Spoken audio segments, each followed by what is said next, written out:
Okay, so the next thing to cover is the vocals. And for the vocals, I put up a couple of microphones. I put up a Sony C800 G-Pack and a Sound Deluxe 251. And basically did a shootout between the two to see what sounded best on his voice. And I ended up going for the Sony C800 G-Pack.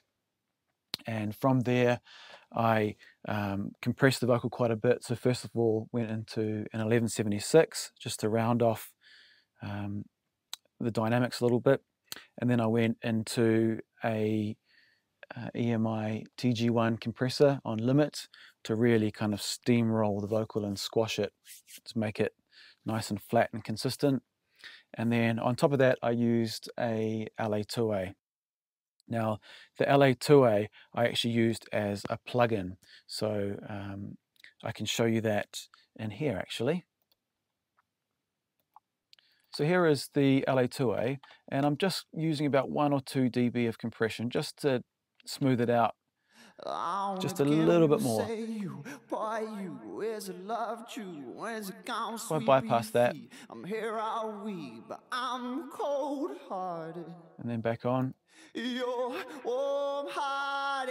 Now it's not a hell of a lot, but remember I've used quite a bit of compression already, probably about 10 to 12 dB of gain reduction. So it really is almost just to add another tone, if anything. Now in the verse, I rolled off the vocal from 120 Hertz down.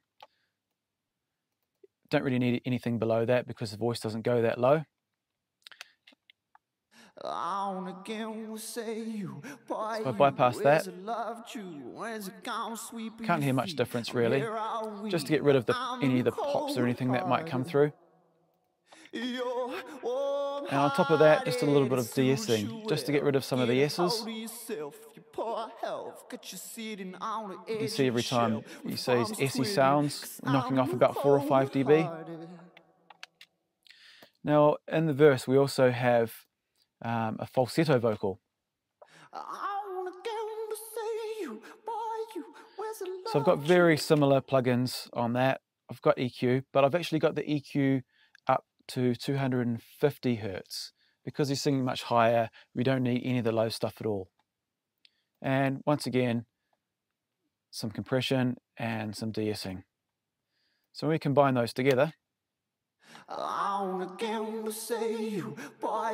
they're mixed almost 50-50, so you can hear both of them at the same volume. You can probably also hear some reverb and some delay. I've got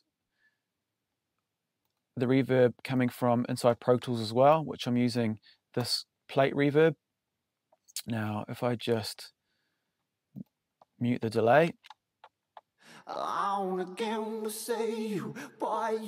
that's the reverb there. If I take that off,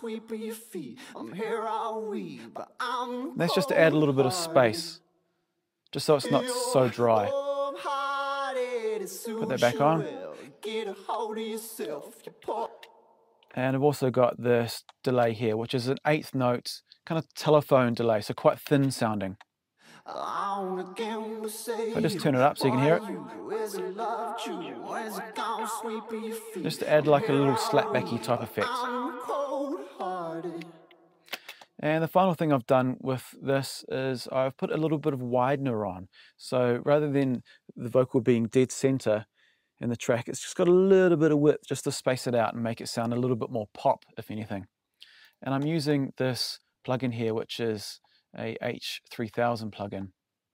And basically what I'm doing is I'm pitch shifting each side. So the left side I'm pitching down 5 cents, and the right side I'm pitching up 5 cents.